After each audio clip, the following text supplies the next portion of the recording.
आज हम लोग जो है अध्ययन करेंगे चैप्टर का जिसका नाम है वंशागति का आणविक आधार, molecular basis of inheritance. Molecular basis of inheritance के विषय में अध्ययन करेंगे।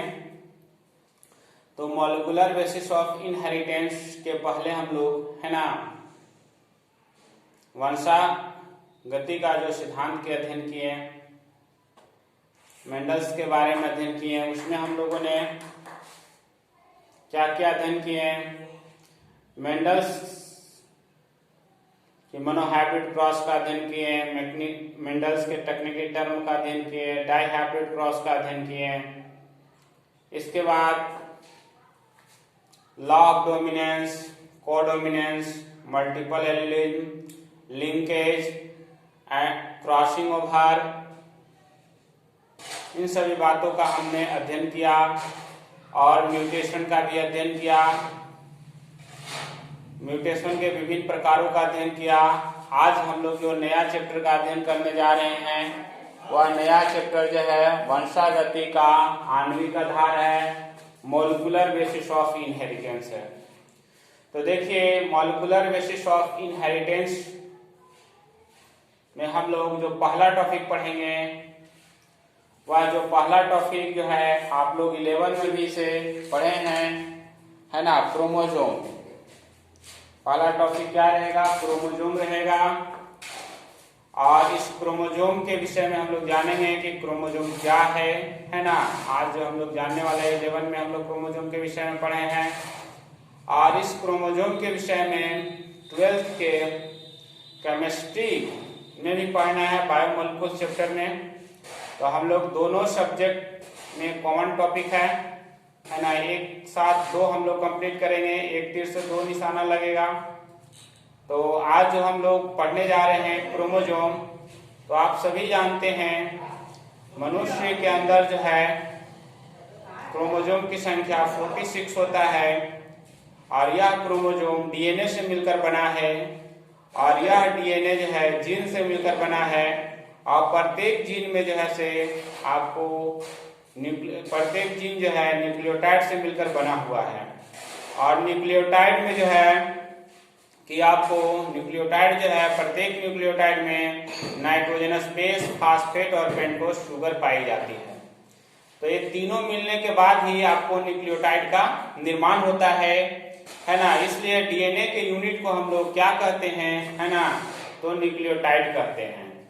ऐसे क्रोमोसोम का यूनिट जो होता है वो जीन होता है और डीएनए का जो यूनिट होता है आपको न्यूक्लियोटाइड होता है। जैसे कार्बोहाइड्रेट का यूनिट ग्लूकोज होता है, प्रोटीन का यूनिट जो है एमिनो एसिड होता है।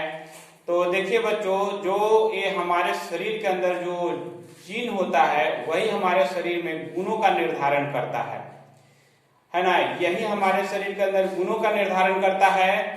और यह जो है जीन जो है यह डीएनए है, जो जिस चीज का कंपोजिशन है वो सभी वायरस से लेकर बैक्टीरिया से लेकर प्रोटोजोआ से लेके है ना, मनुष्य और जो है सभी प्राणियों के जो है अंदर जो डीएनए है उसका नाइट्रोजनस बेस जो है adenine, guanine, cytosine, thymine, uracil सब में जो है समान है। और फास्फेट जो है इसमें भी पाई जाती है। तो अब जो है हम लोग क्रोमोसोम के विषय में अध्ययन करेंगे कि क्रोमोसोम को कितने भागों में बांटा गया है। तो देखिए, क्रोमोसोम को हम लोग भागों में बांटकर बताते हैं। देखिए, क्रोमोसोम देखिए क्रोमोसोम है। और अभी हम आपको बताएं क्रोमोसोम जो है कि आपको किस चीज से मिलकर बना हुआ है। तो आपको अभी बताएं कि डीएनए से मिलकर ही क्रोमोसोम जो है बना हुआ है। देखिए, क्रोमोसोम का जो स्ट्रक्चर होता है आपका, क्रोमोसोम का स्ट्रक्चर जो होता है आपका इस तरह का होता है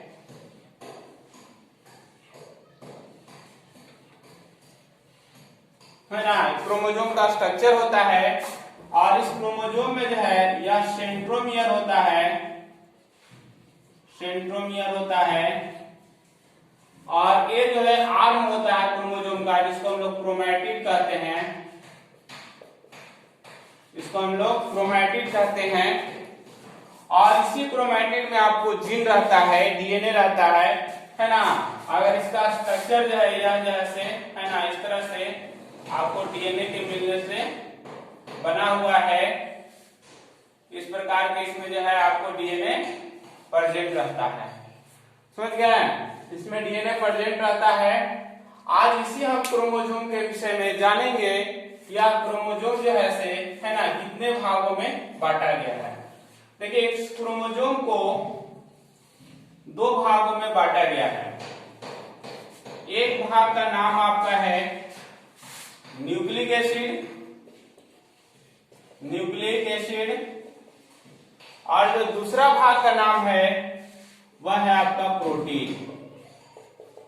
दूसरा जो भाग है वो क्या है, प्रोटीन है, और पहला जो भाग है वो न्यूक्लिक एसिड है। तो अब जो है हम लोग अध्ययन करने वाले हैं न्यूक्लिक एसिड। तो देखिए, न्यूक्लिक एसिड को भी आपको है ना 2 भागों में बांट दिया गया है, और यह न्यूक्लिक एसिड का 2 भाग आपको कौन कौन है, तो एक आपका है डीएनए और दूसरा जैसे आरएनए है।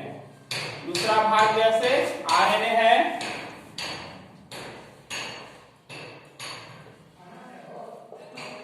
दूसरा भाग जो है आरएनए है।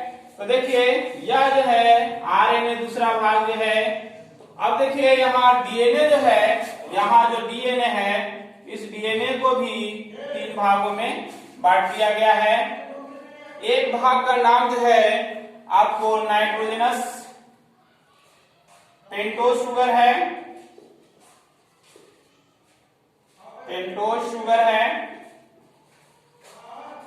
है ना। पेंटोज शुगर, यदि डीएनए है तो डीएनए में पेंटोज शुगर कौन सा रहेगा, पेंटोज शुगर मतलब 5 कार्बन वाला शुगर, है ना। पेंटोज शुगर मतलब 5 कार्बन वाला, जैसे C5H10O4, ये पेंटोज शुगर है ना। और इस पेंटोज शुगर का नाम आपका डीऑक्सी राइबोज है। इसका अगर हम लोग स्ट्रक्चर की बात करेंगे तो इसका स्ट्रक्चर जो है इस तरह से है।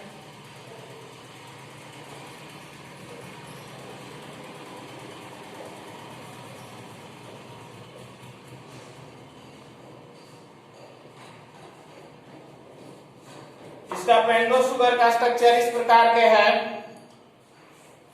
तो यह पेंटोज शुगर का आपने स्ट्रक्चर देखा, यह पेंटोज शुगर है।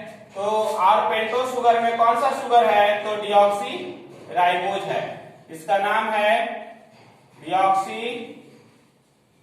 राइबोज, इसका नाम है डीऑक्सी राइबोज, और इसका फॉर्मूला C5H10O4 है। अगर हम लोग इसका स्ट्रक्चर की बात करेंगे तो इसका स्ट्रक्चर जो है आपका इस तरह से होगा। यहाँ पे आपको हाइड्रोक्सिल ग्रुप है, यहाँ H है, यहाँ H है, OH है, यहाँ H है, और यहाँ पे आपका H रहेगा, यहाँ PH, यहाँ H, यहाँ CH2 और OH रहेगा। तो देखिए, यह जो है तो इसका स्ट्रक्चर हुआ। इसके बाद जो है इसमें फास्फेट होता है, फास्फोरस होता है, फास्फेट होता है, और अंतिम में जो है से आपको नाइट्रोजनस बेस है। क्या है बच्चों, नाइट्रोजनस बेस है, नाइट्रोजनस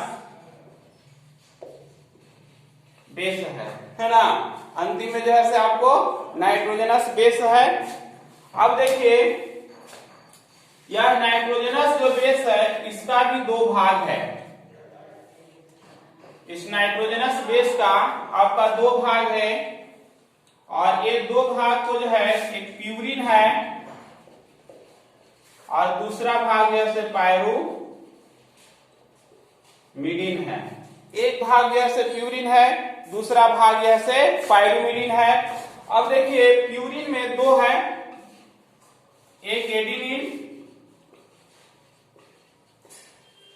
इसको हम लोग A से इंडिकेट करते हैं, और दूसरा जो है से गुआनिन है, इसको हम लोग G से करते हैं। पायरुमिडिन का भी 2 भाग है, एक साइटोसिन है और दूसरा जो भाग जो है से थायमिन है। दूसरा भाग जैसे थायमिन है, इसको T से करते हैं, इसको A से करते हैं। देखिए आप लोग जो है इस क्रोमोसोम को देख रहे हैं, यही क्रोमोसोम हमारे पेरेंट से आता है ना, और इसी पर यही क्रोमोसोम जो है पेरेंट से आता है, और इसी क्रोमोसोम के अंदर हमारे पेरेंट का आनुवंशिक गुण उपस्थित रहता है, जिसके कारण संतान का गुण पेरेंट से मिलता जुलता है ना। यानी 50% जो है कैरेक्टर आपको मदर से मिलता है और 50% कैरेक्टर जो है से आपको फादर से मिलता है, इसी क्रोमोसोम के कारण, है ना। और आज हम इस क्रोमोसोम का अध्ययन कर रहे हैं, तो इस क्रोमोसोम का हम लोग पूरा डिटेल से अध्ययन कर रहे हैं, आखिर ये बना किस चीज का होता है। देखिए यहाँ जो कोरोना वायरस है तो क्या है, कोरोना वायरस में लार्ज साइज का आरएनए मॉलिक्यूल्स है, उसमें आरएनए मॉलिक्यूल्स है ना। तो आरएनए मॉलिक्यूल्स जो है, और यह आरएनए मॉलिक्यूल्स जो है और उसके साथ प्रोटीन है, और यही आरएनए मॉलिक्यूल्स में तेजी से, है ना, रिवर्स ट्रांसक्रिप्शन हो रहा है, जिसके कारण नया नया जो है से वायरस का तेजी से निर्माण हो रहा है। तो देखिए अब जो है हम लोग यहाँ जो है एडेनिन जो फास्ट, यहाँ जब डीएनए है तो डीएनए में जो पेंटोज शुगर होता है, यहाँ पे दिखाई आपको दे रहा है पेंटोज शुगर, तो यहाँ पे जो है आपको जुटेगा, है ना, नाइट्रोजनस बेस जुट जाएगा, एडेनिन, गुआनिन, साइटोसिन, थायमिन, कोई भी हो इस हाइड्रोक्सिल ग्रुप से जुट जाता है, और यहाँ पे जो हाइड्रोक्सिल ग्रुप है यहाँ से फास्फेट जुटता है, और इस प्रकार से कंप्लीट न्यूक्लियोटाइड का निर्माण कर लेता है। तीनों मिल जाता है तो एक न्यूक्लियोटाइड मिलता है। कौन कौन तीनों मिलने के बाद, पेंटोज शुगर, फास्फेट और नाइट्रोजनस बेस, यदि तीनों आपस में मिल जाते हैं तो न्यूक्लियोटाइड का निर्माण हो जाता है, और एक न्यूक्लियोटाइड जो है ना, एक न्यूक्लियोटाइड जो है दूसरे न्यूक्लियोटाइड से फास्फोडाइएस्टर बॉन्ड द्वारा जुड़ जाता है। इस तरह से एक लंबी श्रृंखला होती है, इस तरह से न्यूक्लियोटाइड की एक लंबी श्रृंखला होती है, और लंबी श्रृंखला ये मिलकर जो है से आपका एक जीन का निर्माण करता है, और यह जीन जो है से हमारे शरीर के अंदर जो है से गुणों का निर्धारण करने का कार्य करता है। तो पहले तो ये जीन का निर्माण प्रकृति के द्वारा ही होता था, लेकिन आज जो है मनुष्य जो है इस जीन का निर्माण मानव के स्वयं कर दे रहा है, आर्टिफिशियल जीन बना दे रहा है ना, जिसके कारण मानव जो है मनचाहा जीवों के धरती पर निर्माण कर सकता है ना। बड़ा जीव हो, छोटा जीव हो, कोई भी जीव का निर्माण जो है ना, बहुत जल्द कर सकता है। जो प्रकृति लाखों वर्ष में करती है, वो जो है मनुष्य बहुत जो है ना, जल्द जो है वो जो है धरती पर नया जीव को जो है बना सकता है, क्योंकि मनुष्य ने, है ना, आर्टिफिशियल जीन बनाना जो है सीख चुका है। यानी जो धरती पर जीव नहीं है उस जीव को भी ला देगा, जो नया जो है न्यूक्लियोटाइड को जोड़कर नया जो है जीन बनाएगा, वो कैसा कार्य करेगा, कैसा नहीं करेगा, है ना, इसका तो बाद की बात है। जब उस पर एक्सपेरिमेंट किया जाएगा, उस जीन किसी जीव के अंदर डाला जाएगा, उस जीन का व्यवहार देखा जाएगा कि यह किस प्रकार से है। जैसे आपको बताते हैं कि कोरोना ही वायरस है, तो कोरोना वायरस का भी निर्माण इसी तरह से न्यूक्लियोटाइड को मिलने से हुआ है, या चाहे प्राकृतिक जो है बनाए, या जो है से मानव के द्वारा बनाया गया है ना। प्राकृतिक के द्वारा जो बनता है बहुत लंबे समय के बाद जो है से वह क्रिएट होता है, लेकिन मानव को नया जीन का बनाने में ज्यादा समय नहीं लगता है। यदि अब जो है किसी भी यह कोरोना वायरस का है, इसका जीन लेकर है ना, दूसरे भी बैक्टीरिया में डाला जा सकता है, दूसरे भी जीव में इसे प्रवेश कराकर, है ना, उस तरह से जो है प्रवेश कराया जा सकता है।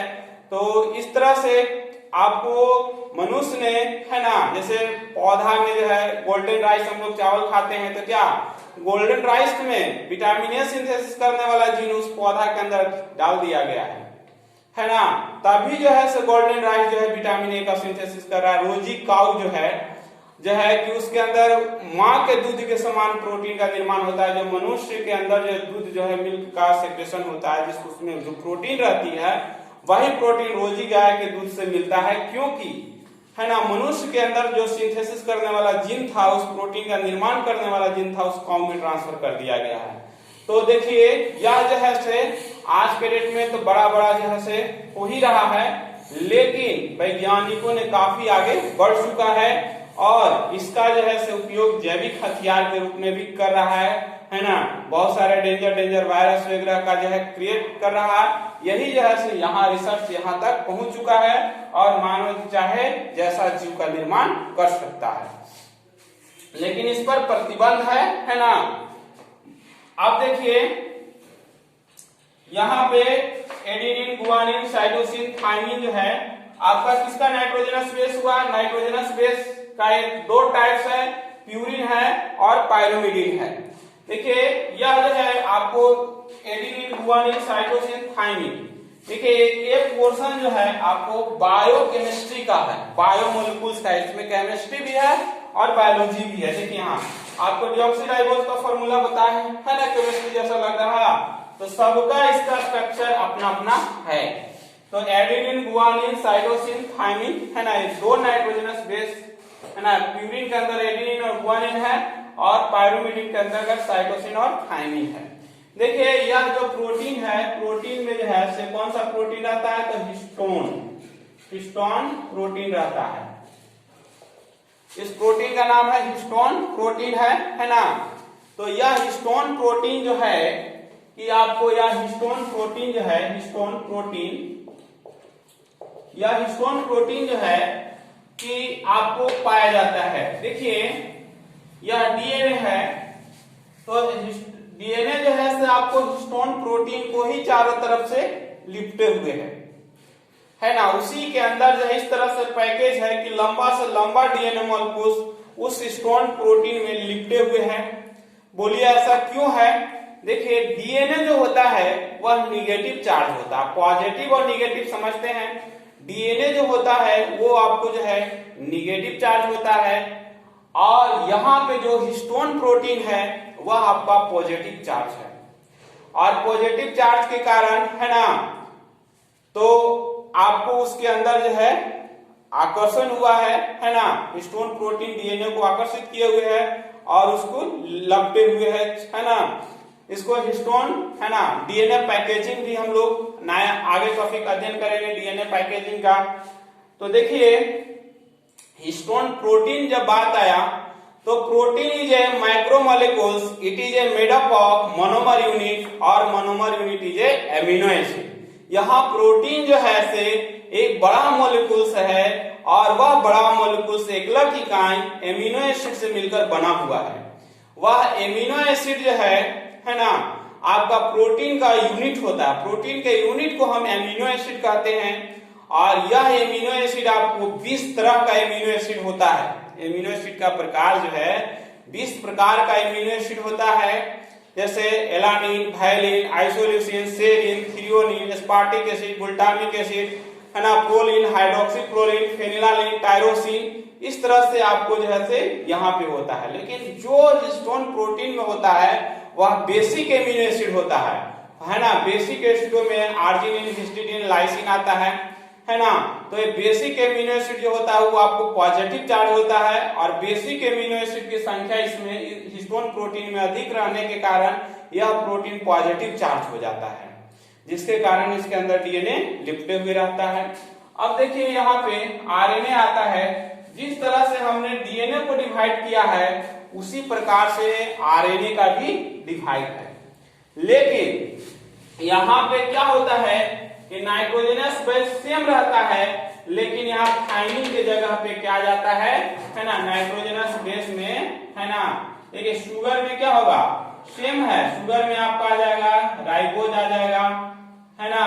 यहाँ पे राइबोज आ जाता है और आपको नाइट्रोजनस बेस में थाइमिन के स्थान पर जैसे यूरासिल आ जाता है। यूरासिल थाइमिन के स्थान पे यूरासिल आ जाता है ना। तो इस तरह से जो है आपका सेम चीज है, केवल है ना शुगर जो है पेंटोज शुगर, यहाँ पे जो आपका पेंटोज शुगर है यहाँ डीऑक्सीराइबोज है, यहाँ पे राइबोज आ जाता है। देखिए इसी डीऑक्सीराइबोज के कारण डीएनए का नाम डीऑक्सीराइबो न्यूक्लिक एसिड होता है। डीऑक्सीराइबो न्यूक्लिक एसिड, इसी है ना डीऑक्सीराइबो न्यूक्लिक एसिड होता है। और देखिए इस आरएनए का नाम होता है राइबो न्यूक्लिक एसिड। आरएनए का नाम क्या होता है, राइबो न्यूक्लिक एसिड होता है। तो एक बार हम लोग फिर से देखते हैं। यह जो है आपका क्रोमोसोम है, इस क्रोमोसोम के अंदर दो क्रोमैटिड होते हैं, या आर्म है इसका, इस दोनों को हम आर्म भी कहते हैं, है ना। क्रोमोसोम का आर्म भी है, और बीच का पार्ट सेंट्रोमियर है ना। यह बीच का पार्ट जो है आपको सेंट्रोमियर है ना। इसी क्रोमैटिड में आपको जीन उपस्थित है। आपका इस क्रोमोसोम का निर्माण जो होता है, क्रोमोसोम का निर्माण जो है डीएनए के मिलने से होता है, डीएनए का निर्माण जो है जीन को मिलने से होता है, और जीन का निर्माण जो है न्यूक्लियोटाइड को मिलने से होता है, और न्यूक्लियोटाइड का निर्माण पेंटोज शुगर, फास्फेट और नाइट्रोजनस बेस को मिलने से होता है। तो यह तीनों मिलने के बाद जो है से इसका निर्माण होता है। तो अब हम लोग जो है यहाँ पे आते हैं कि यह जो क्रोमोसोम है इसको दो भागों में बांटा गया है, न्यूक्लिक एसिड और प्रोटीन, न्यूक्लिक एसिड और प्रोटीन। और यह न्यूक्लिक एसिड जो है न्यूक्लिक एसिड को जो है ना दो भाग है, डीएनए और आरएनए है। और डीएनए को जो है तीन भागों में बांटा गया है, पेंटोज शुगर, फास्फेट और नाइट्रोजनस बेस। और आरएनए को भी जो है राइबोन्यूक्लिक एसिड को दो भाग में, शुगर है ना, शुगर में कौन सा शुगर, राइबोज है, और है ना इसमें भी तीन ही प्रकार का है, इसका भी तीन प्रकार का है। हम लोग आगे तुरंत इसी का अध्ययन करेंगे आरएनए का। और प्रोटीन का जो है ना, प्रोटीन जो है में हिस्टोन प्रोटीन होता है। अब देखिए नाइट्रोजनस बेस जो है वो आपको दो प्रकार का है। नाइट्रोजनस बेस जो है कितने प्रकार का है, दो प्रकार का है। एक प्यूरिन है और दूसरा पायरुमिडिन है। प्यूरिन में एडेनिन, गुआनिन है, और पायरुमिडिन में साइटोसिन और थाइमिन है। तो अब हम लोग आरएनए के बारे में जानेंगे कि यह आरएनए को है ना कितने भागों में बांटा गया है ना। आरएनए को हम लोग देखेंगे। देखिए इस आरएनए को भी जो है तीन भागों में बांटा गया है। राइबोन्यूक्लिक एसिड इसका पूरा नाम हुआ। तो इसमें पहला जो है आपको पेंटोज शुगर है, पेंटोज शुगर, और दूसरा जो है से आपको फास्फेट, फास्फेट, और तीसरा जो है से आपको नाइट्रोजनस बेस है, नाइट्रोजनस बेस, नाइट्रोजनस बेस। देखिए इस नाइट्रोजनस बेस का भी दो प्रकार है। एक प्यूरिन है, ये जो है नाइट्रोजनस बेस है ना, नाइट्रोजनस बेस है। और इस नाइट्रोजनस बेस का भी दो प्रकार है। एक जो है आपको प्यूरिन है, और दूसरा जो है पायरुमिडिन है ना। प्यूरिन में आपको जो है प्यूरिन में जो है आपको यहाँ प्यूरिन में पहले हम लोग देखते हैं प्यूरिन में क्या है। तो इसमें प्यूरिन में जो है एडेनिन है, इसको ए से करते हैं इंडिकेट। यहाँ पे आपको गुआनिन है, यहाँ साइटोसिन है, और थाइमिन के जगह पे यहाँ पे यूरासिल है। पेंटोज शुगर में कौन सा शुगर है, तो आपको राइबोज है। इस राइबोज का फॉर्मूला C5H10O5 है। अगर इसका स्ट्रक्चर का बात करें तो इसका स्ट्रक्चर जो है दोस्तों इस तरह का है।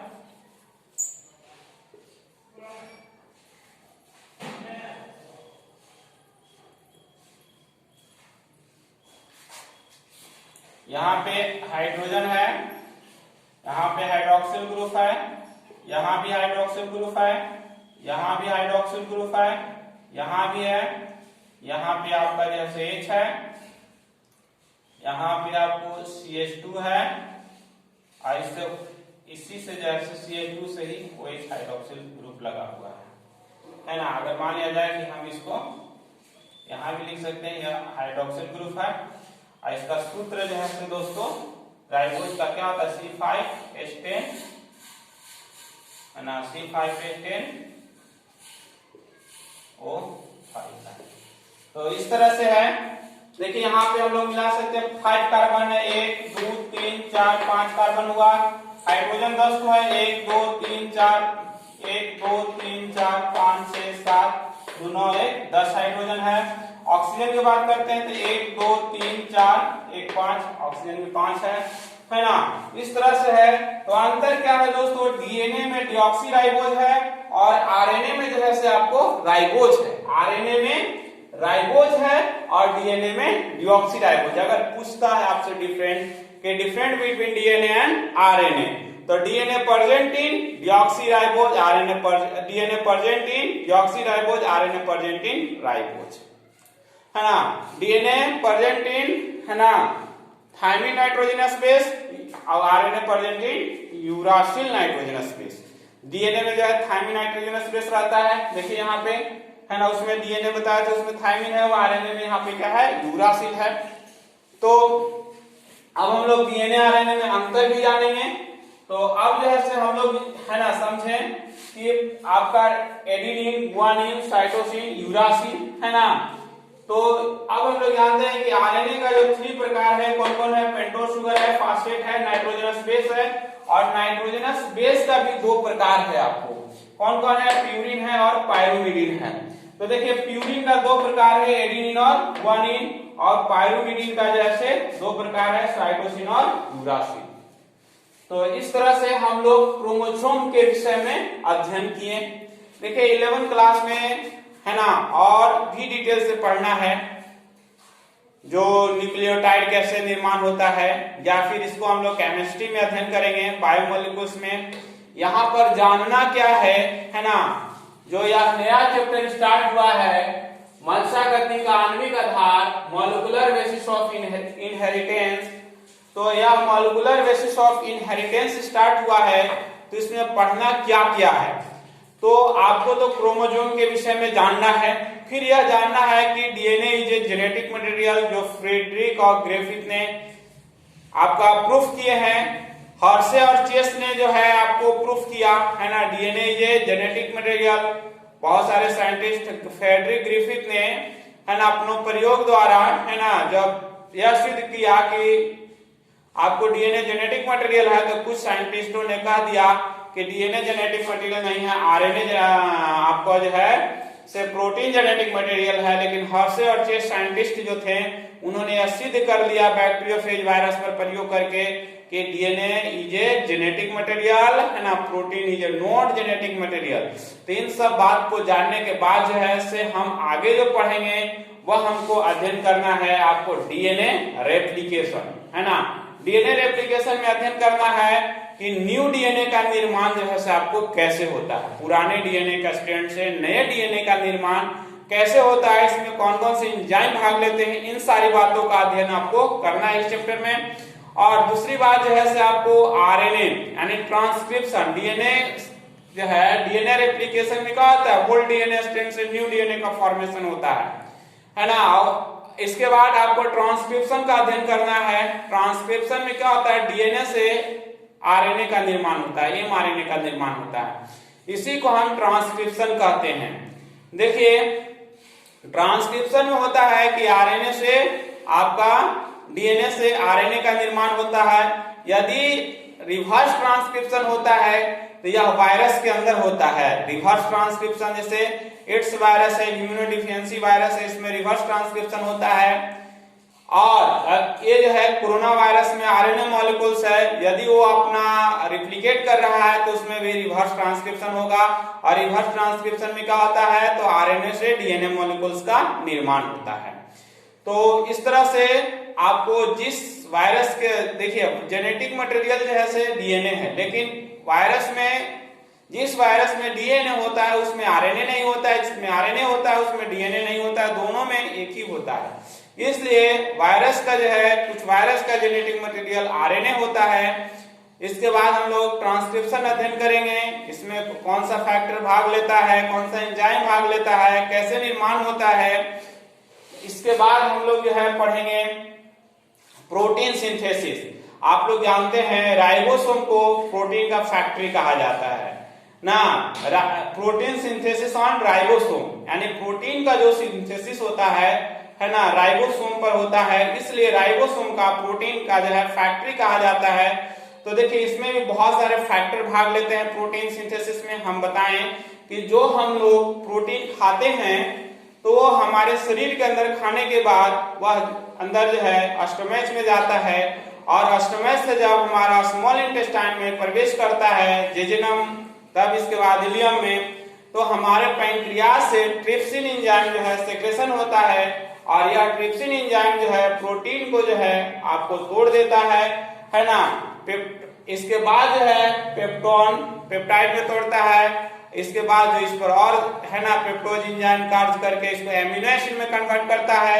तो देखिए प्रोटीन जो है लार्ज मॉलिक्यूल्स है, जब स्मॉल मॉलिक्यूल्स में टूटता है तो इसको हम लोग कैटाबोलिज्म कहते हैं। और जब यह एमिनो एसिड को जब हमारा आरबीसी पकड़कर सेल के अंदर ले जाता है, और सेल के अंदर जब राइबोसोम पर यह एकत्रित होता है, तो एकत्रित होकर पुनः यह एमिनो एसिड राइबोसोम पर नया प्रोटीन का निर्माण करता है। तो इसे हम लोग कहते हैं भाई एनाबोलिज्म कहते हैं, यानी एमिनो एसिड को आपस में मिलकर प्रोटीन बनना एनाबोलिज्म होता है, और प्रोटीन को है ना एमिनो एसिड में टूटना जो है से कैटाबोलिज्म होता है। देखिए हमारे कोशिका को विभाजन करने के लिए, सेल को डिवीजन करने के लिए, हमारे शरीर के अंदर सेल को डिवीजन करने के लिए आपको जो है आप आरएनए का आरएनए का सिंथेसिस, डीएनए का सिंथेसिस और प्रोटीन का सिंथेसिस की आवश्यकता है। यदि तीनों में से कोई भी सिंथेसिस रुक जाता है तो हमारे बॉडी के अंदर नया जो है से आपका डीएनए मॉलिक्यूल्स का नया जो है से हमारे शरीर के अंदर कोशिका का निर्माण नहीं होता है, नया कोशिका का निर्माण नहीं होता है। तो हमने जो है से इसका अध्ययन किए, हम लोग जानेंगे कि डीएनए और आरएनए में क्या अंतर है ना। हर समय एक क्वेश्चन पूछा जाता है, केमिस्ट्री हो या बायोलॉजी हो, 12th के दोनों में यह क्वेश्चन पूछा जाता है। तो हम लोग इस पर एक बार देखते हैं।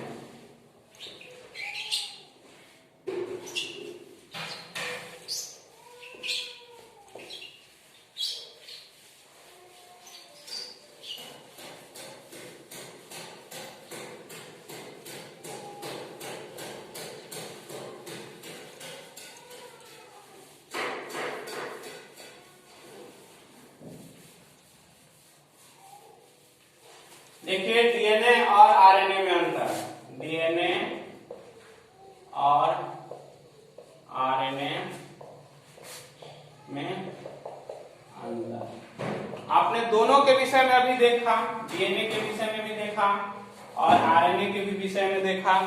तो देखिए